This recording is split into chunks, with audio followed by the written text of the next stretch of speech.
সব জল্পনা কল্পনার অবসান ঘটিয়ে শেখ হাসিনা, আওয়ামী লীগ, কামাল, টিউলিপ, জয়, রেহানা সবার বিরুদ্ধে ডক্টর ইউনূস অভাবনীয় ঘটনা ঘটিয়ে দিচ্ছে। দর্শক দেখেন, হাসিনা যা পারেনি সবকিছু ইউনূস পারছেন। হাসিনা বিএনপিকে, তারেক রহমানকে অনেক ভয় দেখিয়েছে, কিন্তু তাদেরকে তো আর ধরে আনতে পারেনি। তারেক রহমান জানতেন যে যতই রায়টা হোক ওতে আমার কিছুই হবে না। তিনি ব্রিটিশ নাগরিকত্ব নিয়ে বসেছিলেন যে তাকে কিয়ামত পর্যন্ত চেষ্টা করলেও হাসিনা ধরে নিতে পারবে না। এমন শেখ মুজিবের খুনি যারা বিপ্লবী কানাডা এবং যুক্তরাষ্ট্রে আছেন, তারাও জানতো যে কোনোদিন হাসিনা ধরে নিতে পারবে না, ওটা ফাও কথা। কিন্তু ইউনূস কি করেছেন দেখেন। ইউনূস হাসিনা, কামাল, আওয়ামী গং ভারতে তাদের সবচেয়ে পছন্দের জায়গায় আছে। মায়ের পেটে যেরকম সন্তান নিরাপদ, আল্লাহ নিরাপদ রাখেন, খাওয়া দাওয়া কোনো কিছুর চিন্তা নাই, ডিমের মধ্যে যেরকম কুসুম নিরাপদ, এর চাইতেও বেশি নিরাপদ ভারতে আওয়ামী লীগ, হাসিনা, কামাল। কিন্তু ইউনূস এমন মাল, এখন ভারত ছেড়ে পালাচ্ছে হাসিনা, ভারত ছেড়ে পালাচ্ছে কামাল।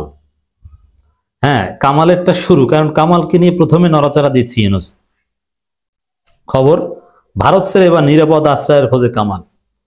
কোনোদিন কেউ কল্পনা করেছেন যে ভারতে যাওয়ার পর যে ভারত হাসিনা আওয়ামী গংকে আশ্রয় দিয়েছে এবং বর্ডার খুলে দিয়েছে, নিয়ম অনুযায়ী যদি কেউ অবৈধভাবে অনুপ্রবেশ করে তাহলে তার জেল হবে, তার গ্রেপ্তার করবে। কিন্তু আওয়ামী লীগের সব নেতারা ইমিগ্রেশন ছাড়া বর্ডার ক্রস করে অবৈধভাবে অনুপ্রবেশ করেছে, আর ভারত তাদের নিজেদের ভিতরকার আইন লঙ্ঘন করে সবাইকে রাষ্ট্রীয় মর্যাদা দিয়েছে 1971 সালের মতো, যে কিসের বর্ডার খুলে দাও, সবাইকে অ্যাসাইলাম দিয়ে দিই, রিফিউজ স্ট্যাটাস দিয়ে দিই। সেরকম এত নিরাপদ আশ্রয় থেকেও ইউনূসের সাথে পারলেন না। এখন কামাল ভারত ছেড়ে কোথায় যাবেন এবং ভারতে কোন জায়গায় আছেন গা ঢাকা দিয়েছেন, বাসা এক জায়গা থেকে এক জায়গা চেঞ্জ করেন। এর মানে ভারতে থেকেও শান্তি নেই। এটা কামালের ক্ষেত্রে শুরু, কিন্তু হাসিনার ক্ষেত্রে শুরু হয়ে যাবে। দেখবেন যে হাসিনা, আমি তো আগেও বলেছি যে হাসিনা এখন থার্ড কোনো কান্ট্রিতে যাওয়ার চেষ্টা করছে, যার সাথে বাংলাদেশের কোনো এক্সট্রাডিশন ট্রিটি নেই বা ফিরিয়ে আনা সম্ভব নয়। পূর্ব তিমুর, ইউরোপের দেশে আশ্রয় নাই। কামাল চাচ্ছে যে মৃত্যুদণ্ড নাই এমন কোনো দেশে যেতে, কিন্তু ওটা তো ইউরোপের দেশে, সেই সব দেশে তো আর তাকে যেতে দিবে না। ভারতে এখন পালাতক এক প্রকার। চিন্তা করছেন যে আওয়ামী লীগ নেতারা এখন ভারতে গা ঢাকা দিবে।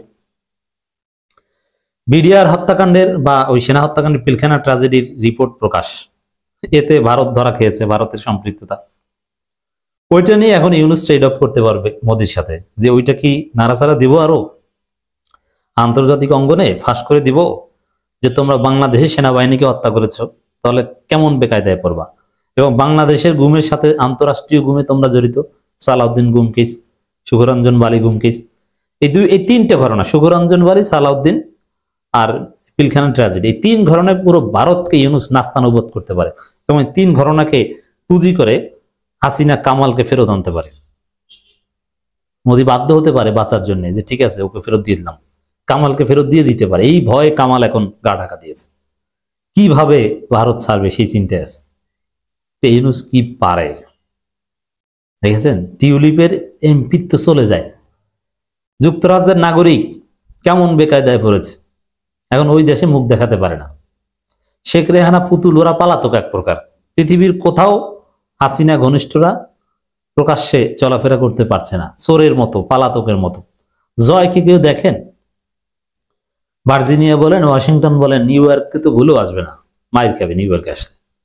জ্যাকসন হাইট বা এইসব জায়গায় আসলে জনগণ পিটাবে ওরে, যাতে পুলিশ ধরে ধরুক, যে ওরে আগে মারি তারপরে জেল খাটলে খাটি। তো দর্শক, আমার দেশের খবর, ভারত ছেড়ে এবার নিরাপদ আশ্রয়ের খোঁজে কামাল। এটা আমি মনে করি ইউনূসের নজিরবিহীন সফলতা, যে পালিয়েছে ভারতে, ওই মায়ের পেটের মধ্যে গিয়েছে, সেখান থেকেও এখন দৌড়ের উপর রেখেছে, এখন ওই জায়গা ছেড়ে নিরাপদ আশ্রয়ের খোঁজে কামাল। মজা না? খুবই মজা। প্রত্যর্পণ ঠেকাতে ঠিকানা পাল্টে গোপন আস্তানায়, এর মানে ভারতে এখন কামাল পালাতক। Very interesting. মৃত্যুদণ্ডের বিধান নেই এমন দেশে পাড়ি দিতে চান, কিন্তু এটা সম্ভব না, কারণ হাসিনাকে ইউরোপ জায়গা দেয় না, ইউরোপ ছাড়া তো সব জায়গায় মৃত্যুদণ্ড আছে। বরং চীন, ইরান এইসব জায়গায় আরো বেশি মৃত্যুদণ্ড। এইসব জায়গায় যাবেন? তারা নিজেরাই কিনা মৃত্যুদণ্ড দিয়ে দেয় আপনাকে। গণহত্যা ও মানবতা বিরোধী অপরাধ ট্রাইব্যুনালে মৃত্যুদণ্ড। ঢাকার চিঠির পর বিচলিত হয়ে পড়েছেন। তো বিচলিত কি শুধু কামাল? এখানে রিপোর্টটা কামালকে নিয়ে, কিন্তু আরো বিচলিত হাসিনা। কারণ ইউনূস সরকার এভাবে এগোচ্ছে। ওই যে প্রেস সচিব বলেছে না যে কামালকে দিয়ে শুরু করে এরপরে ধরবে হাসিনাকে। ঢাকার কসাইকে ফেরাতে তৎপর সরকার, মানে ইউনূসের তৎপরতায় কামাল এখন পালাতক।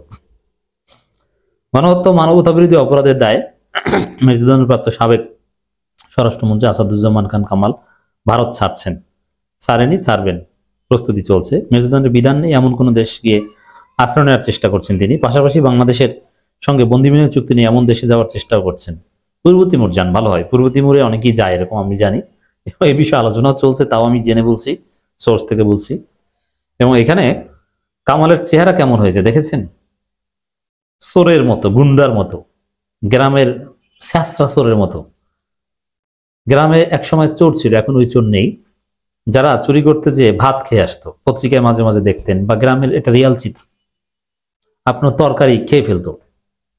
এই তরকারি খেতে যে এখন না আধুনিক যুগ, রান্না করলে পাতিলে হাড়িতে কালি পড়ে না, কিন্তু ওই সময় প্রচুর কালি পড়তো। তো কালি লাগতো হাতে, গায়ে, নাক মুখে। ওইটা দেখে আবার ধরতো যে তোর নাক মুখে কালি লাগছে কিভাবে, তুই অমুক ঘরে চুরি করতে গেছস, তারপরে ও অমুক ঘরের তরকারি, বরিশালের বাসায় বলে শালুন খাইছস, ভাত খাই আসছো, মুরগির গোস্ত রান্না করা ছিল, কবুতরের গোস্ত রান্না করা ছিল, ওইগুলো খাইছো, আর খাইতে যাই তোর নাক মুখে কালি লাগছে। এটা একটা চিত্র ছিল। কামালের অবস্থা হচ্ছে এরকম, চোরের মতো, পাতিল চোরের মতো দেখায়। কেন? ও জানে যে ওর ইউনূস, বাংলাদেশে ওর আব্বার আব্বা ইউনূস, শেখ মুজিবের আব্বা। শেখ মুজিবের চাইতে ইউনূসের মর্যাদা অনেক বেশি। ইউনূস আছে দুবাই, আরব আমিরাতের জেল থেকে বাংলাদেশিদের, আরব আমিরাতের আইন স্থগিত করে বাংলাদেশিদের ফেরত দিতে বাধ্য হয় বা দেয়, যে ইউনূসের কারণে। সেই ইউনূস অনেক কিছুই ঘটাতে পারেন, আমরা কল্পনাও করিনি। সেই ঘটনা ঘটছে। অন্য জায়গা যাওয়ার প্রস্তুতি নিচ্ছেন তিনি। কলকাতার রোজডেলে ছিলেন, কিন্তু ওখান থেকে এখন এমন জায়গায় চলে গেছে, নেতাকর্মীদেরও বলছেন না, কেউ তার সাক্ষাৎ পায় না। এবং বিভিন্ন তার ফোন আলাপে এটা ফাঁস হয়েছে। তার বিশ্বস্ত লোকজন, কাছের লোকজন বলছে যে না, তিনি অন্য কোথাও যাওয়ার চিন্তা করছেন। তো দর্শক, টেলিফোনে কথোপকথনের সূত্র ধরে আমার দেশে এইসব রিপোর্ট, এবং অবৈধভাবে ভারত গেছেন। তো মোটের উপরে ইউনূস কি পারেন পুরো বিশ্ব দেখছে, আওয়ামী লীগ দেখছে।